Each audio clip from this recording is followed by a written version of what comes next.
of what I would say young entrepreneurs would face. You know, they face these huge odds and they have to deal with failure after failure after failure and rejection after rejection after rejection. So I think that's very similar to what St. Cabrini actually experienced, you know, and she had a very entrepreneurial mind. Hey everyone, welcome back to Prosper. I'm your host, Andreas Widmer, joined as always by my colleague, Rebecca Teddy. Today, we're both delighted to give a big Prosper welcome to one of our favorite colleagues at the Bush School of Business, Cabrini Pak. Dr. Pak is an assistant professor of marketing with more than 20 years of experience in research, consulting, and management with companies as diverse as Deloitte, Blue Cross Blue Shield of Massachusetts, the Laboratory Corporation of America. Cabrini loves to study emerging consumer markets and most recently has been doing extensive research on meeting the needs of the so-called sandwich generation. Hopefully we'll get to talk about that a little bit at the end of today's show, but we'll be sure as well to link to Dr. Pak's full bio in our show notes. But a couple of fun facts about her are that she is a second-degree black belt in karate and loves to ride horses. So Dr. Pak, welcome to Prosper. Thanks for having me. Good to be here. We go way back, Cabrini, you and I. We met many, many years ago in Boston, and you're literally one of those people that one can talk to virtually about anything because you have such a varied background. But we actually invited you today to talk about your namesake, Frances Xavier Cabrini, who was gotten some attention recently because of the new film about her. Although I have to admit, the way I was introduced to Cabrini was through you. You do great honor to her. Thank you. Yes. I think before any of us had seen the movie, I ran into you, Cabrini, in the hallway, and we were talking about your great admiration for your namesake and how she exemplified a lot of the qualities of entrepreneurship that we admire at the Bush School and at the Sioka Center. But you have a special story about your connection to this saint, and we might as well just open with that because it's awesome. Okay, yeah, sure. So my parents were immigrants. They came from Korea after the war, and my mom was pregnant with me and was on the train from New York to Washington, D.C. She's probably about 8.5 months pregnant. And she started having contractions on the train. So she was freaking out and didn't want to have the baby on the train, didn't know, if something went wrong, what would happen. Turned out I was actually a breech, so that could have been a disaster. So she prayed to St. Cabrini because St. Cabrini is the patroness of immigrants. She said that as soon as she prayed to her, she felt the warmth of another person next to her. And she heard her voice speaking to her in Korean and her hand on her belly, like kind of what a midwife would do, and telling her that everything was going to be okay. And she fell asleep on the train and the contractions stopped. So when she woke up, they were at the right station. My dad came to pick her up and they went to their new place. And this was like before they had telephones installed in apartments. And so it was funny because right when they installed the phone, it's like a couple days later, I think. As soon as they installed the phone, they tested it, was working okay. Dad went to work and mom's water broke. So she had to use the phone that was just installed to call and get help. And I was actually born in Georgetown Memorial Hospital. They found out I was a breech and did an emergency C-section and had me delivered that way. The Kennedy physician actually delivered me. So St. Cabrini had her hand on me since I was in my mother's womb. So she's kind of like my little mama and my big hero. I mean, literally, right? That's incredible. I always thought you were, of course, you see, this is what you make the assumptions. Since I met you in Boston, I always thought you were a New Englander. But of course, there's now this connection. Cabrini was in New York, right? And she, in a way, went with your mother to D.C. But you were actually born in Washington, D.C. I didn't know that. I was, yeah, Georgetown Memorial. And I was baptized 7 days later because they thought I was going to die. Yeah, they thought I've been here by providence, sheer providence. That's amazing. So that's why she baptized you in the name of Cabrini. Yeah, they knew they wanted to name me Cabrini because she was a favorite saint, but I was also born 5 days after her feast day. So, but I mean, you're the only Cabrini I know. And so there's not going to be a lot of, you didn't grow up with a lot of Cabrinis, which makes you probably, always had to probably explain your name of saying what Cabrini what, right? And so you're a veritable, probably an expert on St. Cabrini's life, right? And I wrote a lot because of books I haven't about seen her. the movie. Yeah, I haven't seen the movie. And most people will only know the movie that just came out because like our whole parish went to it. I have to say, I have not seen it yet. But if you, not in a spoiling way, but what did the movie get right? They actually did a really good job describing her works, like what her dedication was to the marginalized immigrants in America and how she worked really hard to, get them safe and educated and healthy, and able to kind of pursue the dream. So I think they got that part right. And that's not a spoiler because you can see that in any of the books or the bios about her. Yeah. Was she an immigrant herself or was she born in America? She was born in Italy and she actually wanted to be a missionary and she wanted to go to China.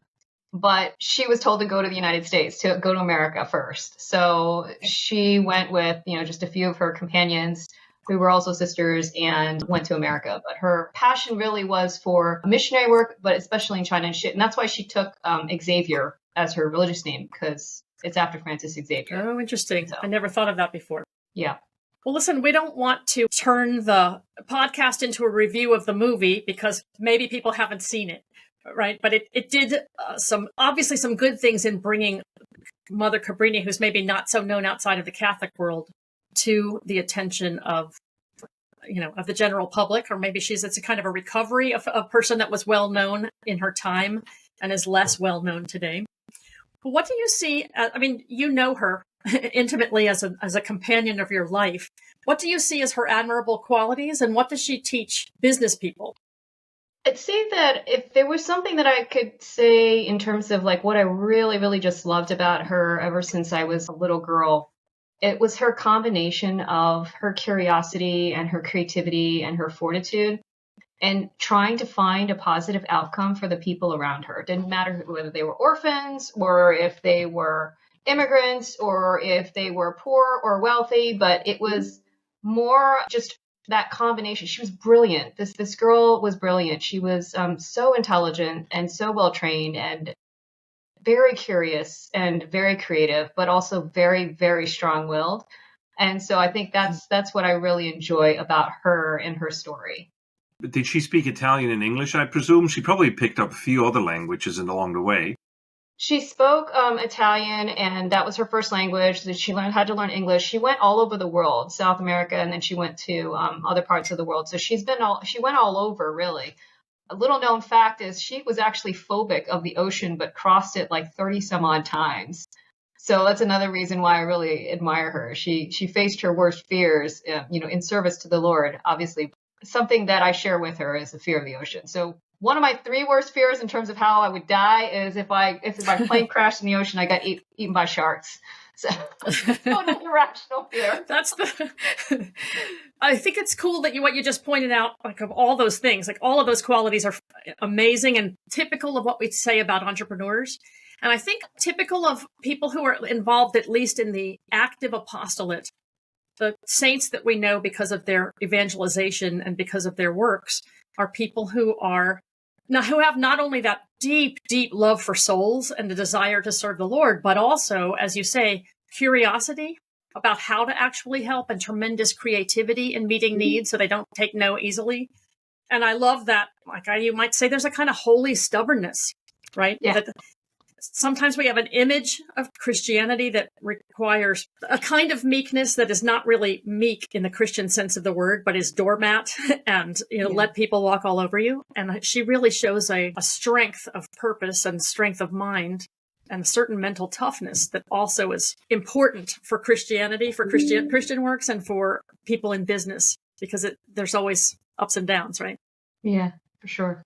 So people always compare Mother Teresa as an entrepreneur because she's built literally one of the largest organizations in the world in terms of how many countries they're in. Very similar to Mother Cabrini, She came with a couple of companions off a boat and look at what they did. She did. And I think one of the maybe big differences that you could probably say as regards to Mother Cabrini is that when she first came to the United States, like she was under the impression that, the bishop was going to receive her and that things were going to go smoothly. And he was like, no, go back, blah, blah, blah. Everything that could possibly go wrong went wrong. So she actually had to persevere to really try to make something happen in New York. And you can see actually, like, she went all over the country. She built like 67, I think, institutions. She did hospitals, schools, orphanages. So did a lot, but really kind of started with a very serious barrier to getting anything started. Initially, they were like, no, you need to go back, right?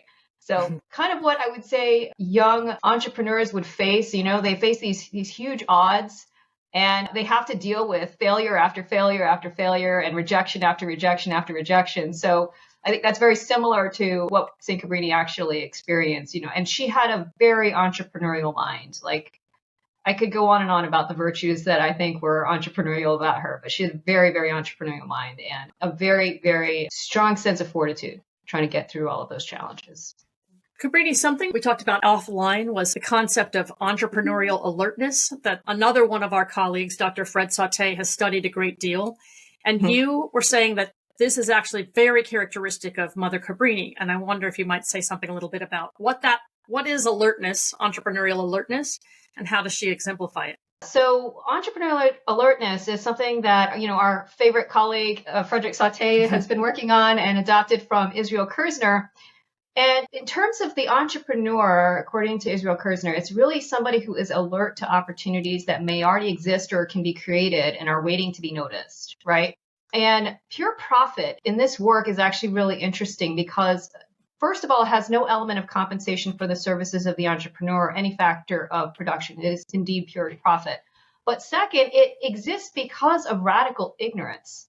And that's something that people don't think about very often. But, you'd ask, ignorance of what? And I could be wrong, but I imagine it would be ignorance of the true value of certain assets. So, Fred you normally talk about, the mispricing of assets, and that's what entrepreneurs recognize and they capitalize on that, right?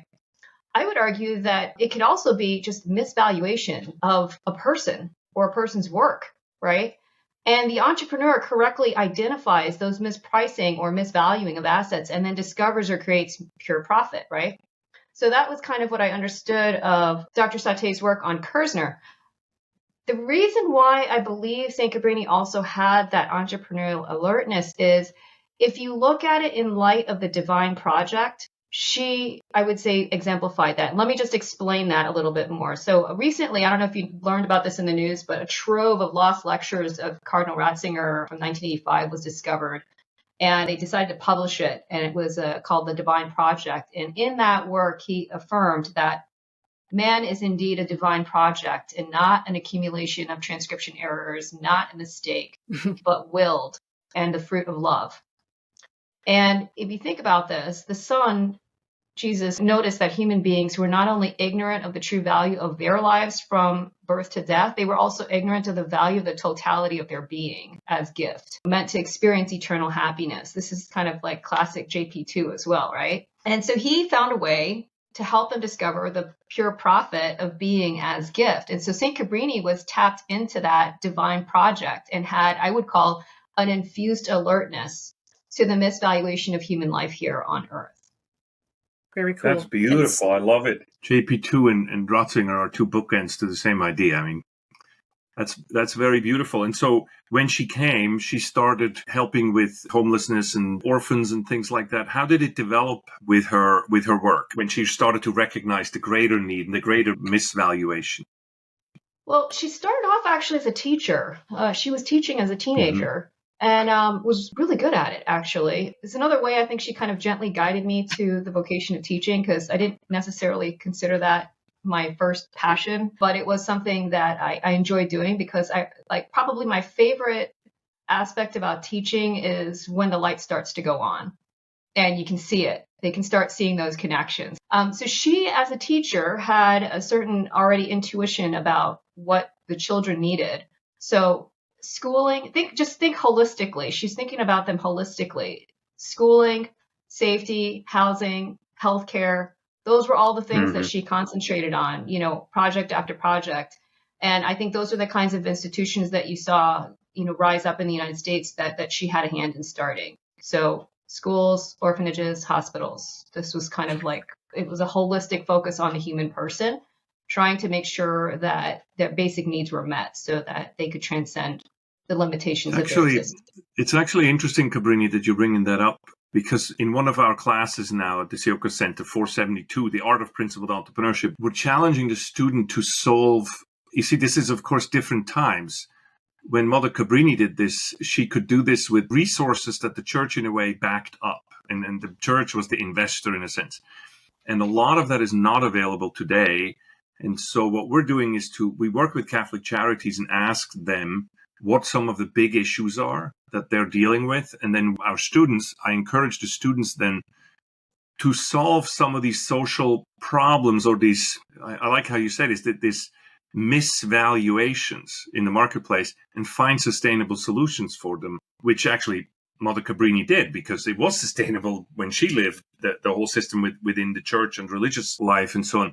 Right now, what they're doing, our students, is to work on finding some segments within the homelessness population here in DC to break the cycle of homelessness, right? To say, to put the person back in their rightful place within society. And I wonder what you would say, what advice you would give them to think more entrepreneurial, maybe even something based on how you see Mother Cabrini having worked. Of how do I teach the students in that mold to be more entrepreneurial with view to the human person? A couple things. One is to recognize what is the downside risk of not having that entrepreneurial spirit. And I would say the downside risk of that, and again, I'm the daughter of an economist, so I kind of talk about risk and equilibrium and disequilibrium. But if we don't actually act on an entrepreneurial kind of mindset and have that alertness, we run the risk of perpetuating a flawed system that then continues in ignorance to misvalue the assets of such things as human work and talent and creativity. And then we're going to stay mired in this suboptimal, dysfunctional equilibrium, and nobody profits from that, right? Mm-hmm. On the other hand, if you learn more about something like the virtue of solidarity, which we all teach at the Bush School, right, from the compendium perspective, that is actually a very powerful moral virtue. It's not soft, squishy feelings about the misfortunes of others. This is a firm and persevering commitment. It's a determination to commit oneself to a common good. So I'm going to read you just a short passage from the compendium that tells you a little bit more about solidarity, and then we'll talk about how that happens with the students. So solidarity is a moral virtue that determines the order of institutions. It is a firm and persevering determination to commit oneself to the common good. And relationships of interdependence between individuals and people, which are de facto forms of solidarity, have to be transformed into relationships tending towards genuine ethical social solidarity. In other words, if you think about this, our future leaders have to become change agents. They have to become transformative change agents to work towards changing those societal structures of sin into structures that are going to more effectively work towards a common good, right? And I'll add, St. Cabrini was not just somebody that relied on church resources. She was an entrepreneur, and she actually got investment into these hospitals and schools. And Martin Wodo, I don't know if you know about him, but he's doing something very similar in Southern LA. And he believes that, not only is affordable, stable housing a key component of helping people up and out of poverty, but technology is like the greatest equalizer. So he's doing a bunch of things actually on several different fronts. So one, he's creating an investment in Southern LA for affordable housing. But two, he's also investing and having other investors in provide this opportunity for technical education. But the third thing he's doing is he's creating an incubator called the Beehive, where small business owners, minority and women owned, can actually do business acceleration. So we have something like a venture lab here. He's doing it in Southern LA on a similar level. So this can and should be done from a business perspective and can be profitable. That's his whole point. Martin Wodo's doing the same thing. He's like, this isn't like a nonprofit thing. This is an venture that actually will pay back the returns. It'll pay back on that investment. So the second thing is like when we're talking about how do we get our students to think about that and to maybe, be more entrepreneurial in their approach about looking at social problems, I am a big fan of having us go out into the local community and doing engagements, like doing live engagements with businesses or organizations that otherwise might not be able to afford consultative services. So, I remember we did one for DMV Black Restaurant Week, and it was after COVID, and they represented 90 plus businesses in this area, and had told us that about 40% of those businesses had folded during COVID. And so we were working towards developing a value proposition for our client, who also represented other businesses, but also tried to get them to think about, okay, how do you need to adapt in a post-COVID landscape such that your businesses can then thrive, right?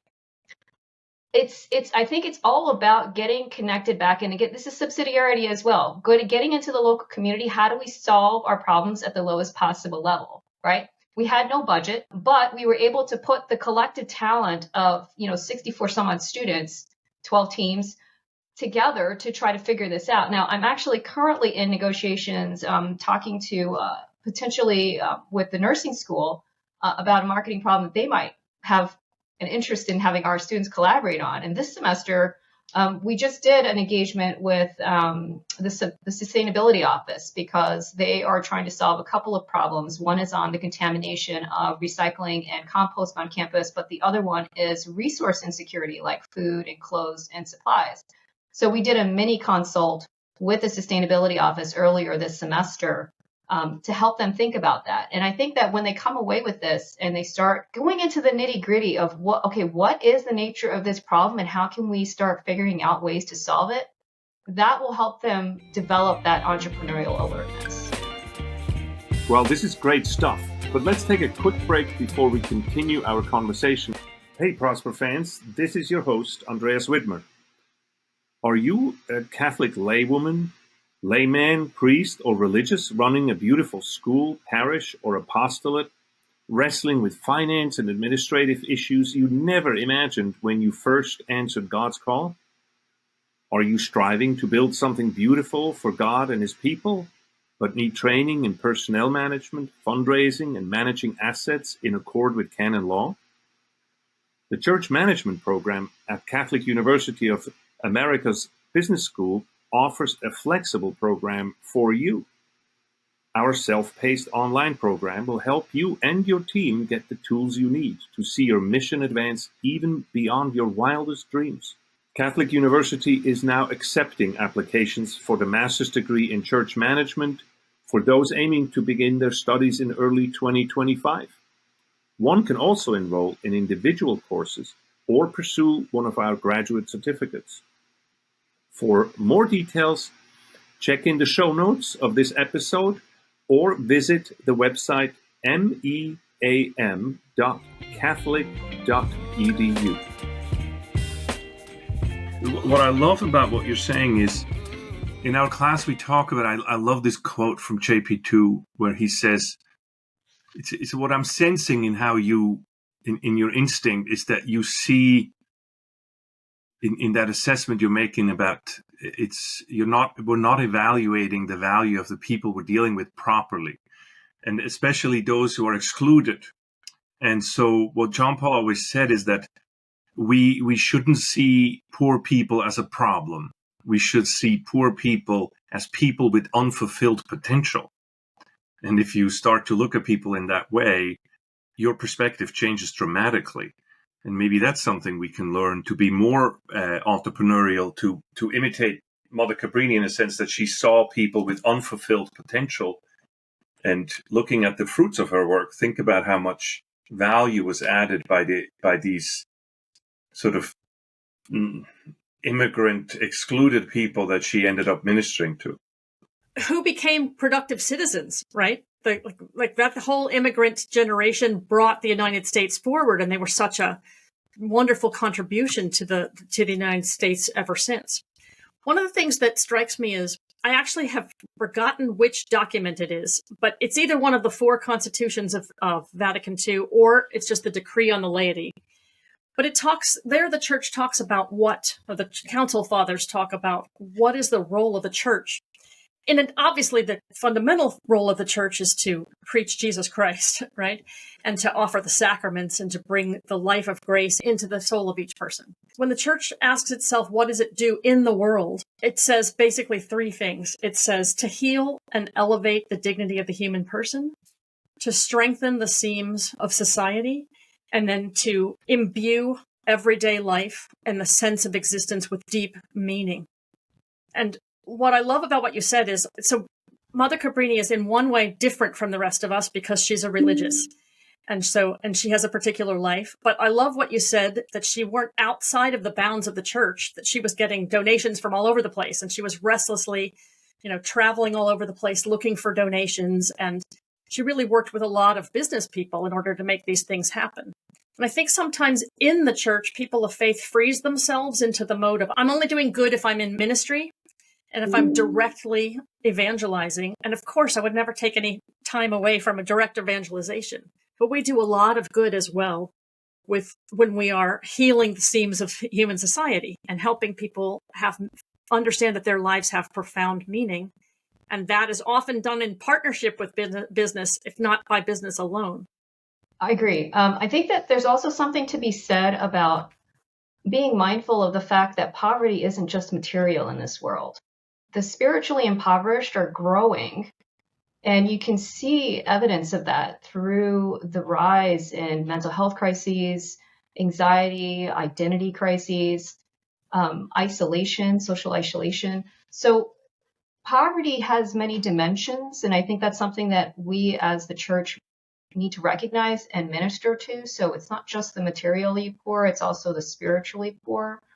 I think that there's also this important need amongst our young people to develop a much deeper sense of self-knowledge and recover their identity as Christian citizens, as Bergoglio had once said in his homily and he had a bicentennial document to the people of Argentina for his strategic plan. And one of the things he was saying is you have to recover your identity as a Christian citizen. And that means that you cannot be a passive recipient of the culture. You have to become the ferment again. So regardless of where we are, whether we're in business or we are within the church in terms of the parish and we're doing work there, it doesn't matter as regards to where you are. What really matters is, are you authentically witnessing to your Christian identity? That will draw in more collaboration, and I think it will draw in more people. So just kind of wanted to put that out there. Poverty has multiple dimensions. There's a spiritual dimension as well as a material one. But then that authentic self-witness and our recovery of our identity as Christian citizens and becoming that ferment of culture again, that needs to happen too. Beautiful. I want to give you a chance. This is radically changing topics. Maybe not that radically, but I want to give you a chance before we close out the show to talk a little bit about the cool collaboration that you're having your students do in kind of advancing your own research on the sandwich generation. Yeah, so fun stuff. It was kind of interesting because, at the middle of every semester, usually after the midterm, I have an in-flight survey and I ask them for feedback, and I also say, hey, you have a wild card option.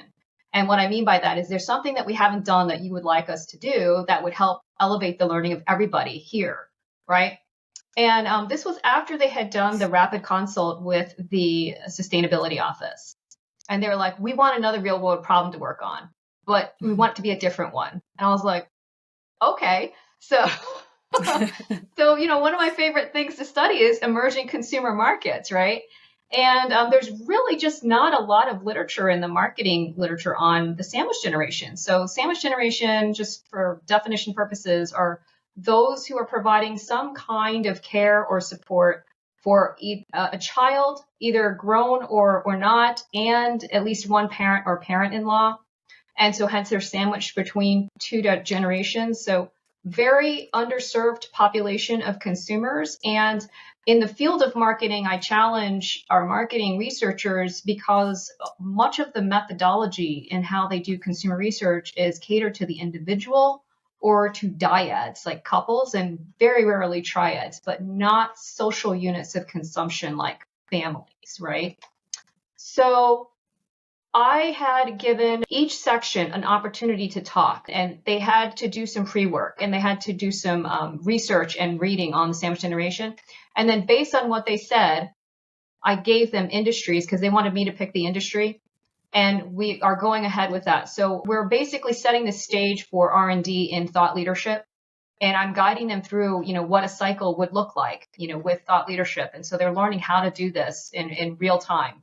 So one section is looking at healthcare and real estate, and another section is looking at financial advisory services in two areas. One is for retirement and estate planning, and the other one is in debt management, saving for college, and healthcare.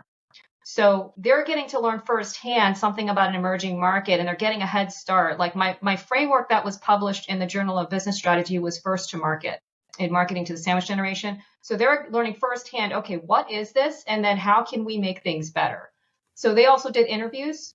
A lot of them interviewed family members, and they're learning so much more now about what goes into the day in the life of a sandwich generation member who is very much spread thin and has an extreme shortage of time and energy.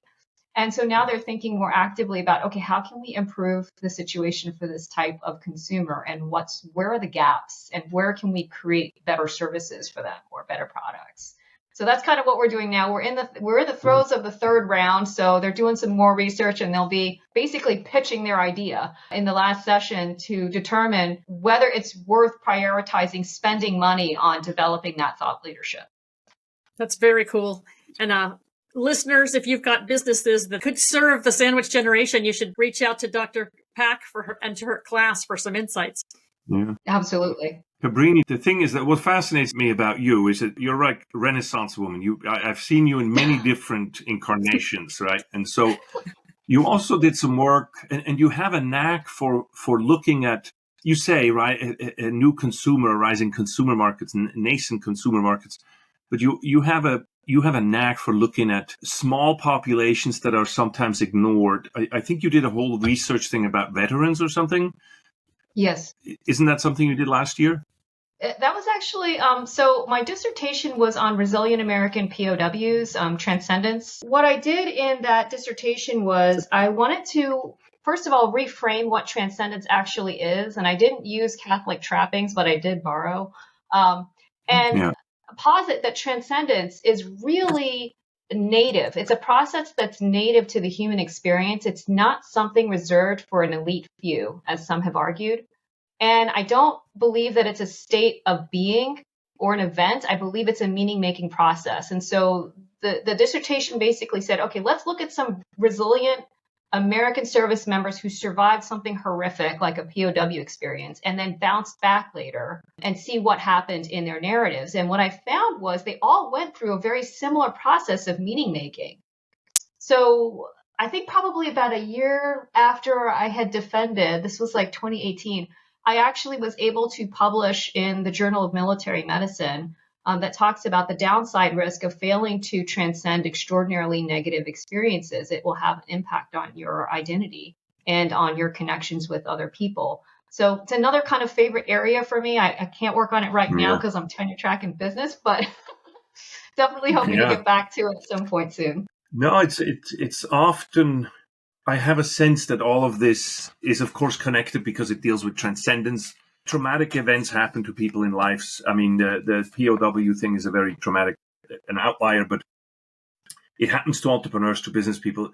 Everybody in life deals with this. And Cabrini, we're going to have you back. Is there like a website or something? If somebody wants to learn more about you and about your work, do you have is it your faculty page or where can people find out more? A lot of the work that I've done is on the faculty page at the Bush School. I also have a profile on LinkedIn that has some of that stuff as well. You continue to amaze me. Thank you very much. So perhaps on this note, we close it. I do want to have you back and go into some of these other aspects of your research and also a bit about your career. But I just want to thank you again for being here, sharing your vast knowledge with us, and inspiring us, as always, to bring the skills of the entrepreneur into the inside the walls of the church and to marginal groups within society. I think that's very inspiring. But also thank you, listeners, for making time for us today. As a reminder, we invite you to visit our show notes. We're going to give you the links to Cabrini's research and her faculty website. And we invite you to roll in our free online course, The Gospel of Work, at www.ciocca.com, one word. And yeah, if you enjoyed this conversation, we hope you will spread the word. Please subscribe to Prosper in your favorite podcast app. Like us and give us a good review. Visit our social media account to leave feedback and engage with our growing community of listeners. Yeah, I think this is it for today. Take care. Until next time, we hope you prosper.